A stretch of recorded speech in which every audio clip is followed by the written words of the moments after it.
It's been such a busy time at the state capitol, and of course we're working on a lot of different issues that impact people across the state. Oklahomans hopefully know that we're up here working hard for them.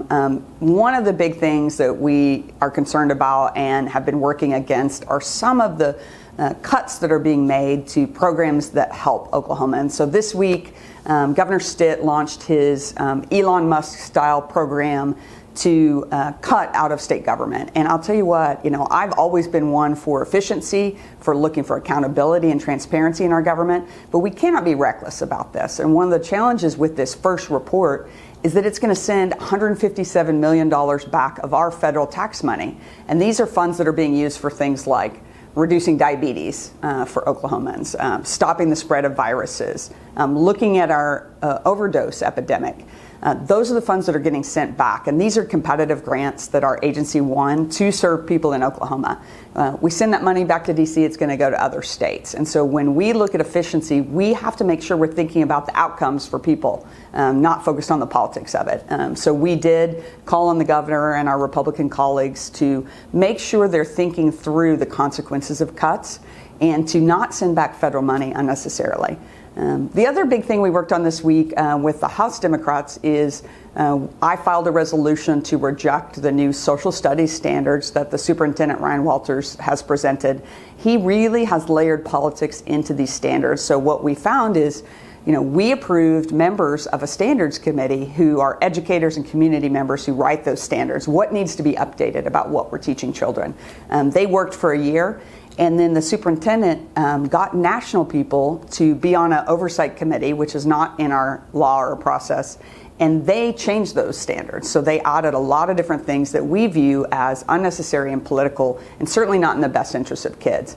And so we filed that resolution to reject those standards. We're calling on our colleagues to join us because we really need to listen to educators and to our communities about what should be in our classroom and make sure we're not infusing politics when we need to be focused on student outcomes and how our kids succeed. The other big thing is last week we passed our floor deadline. And so that's the deadline when Senate bills have to be heard in the Senate, House bills in the House. It was fast and furious, and it always is because there's so many measures pushed forward. There's some disappointments in terms of big picture issues that we need to be taking up at the Capitol. One is wages. We really did nothing to focus on growing our wages towards living wages. When we look at economic development, business incentives, programs like that, we need to be talking about whether we're helping people rise, give them those opportunities to earn wages that really make a difference in their communities. We took none of those things up.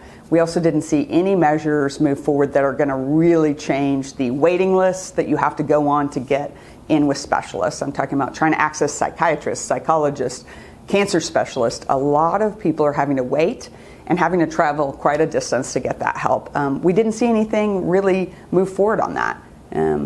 I hope we can begin to take things up that really solve those problems. I am pleased with some of the education bills that move forward. We saw some bipartisan measures that are going to make a difference around math education. Really proud of freshman Senator Mark Mann, who passed a bill focused around our emergency certified teachers. So these are folks who've stepped up in the classroom and are helping. They might have a subject matter training like they learned about science or math, but they might not have that child development training to know how to work with kids and how to create curriculum. He's trying to help them get that training because we need them in our classroom. We are short as we build our teacher pipeline. So I'm proud of that bill that moved forward and is now in the House. Also, Senator Hicks has a great bill about helping kids who have dyslexia. So these are kids who are struggling to read, making sure that they get those opportunities to have trained people who can guide them along. Those are the kind of problem-solving measures we want to keep working on. We'll keep vigilant up here, keep working for the people, and hope to hear from you soon.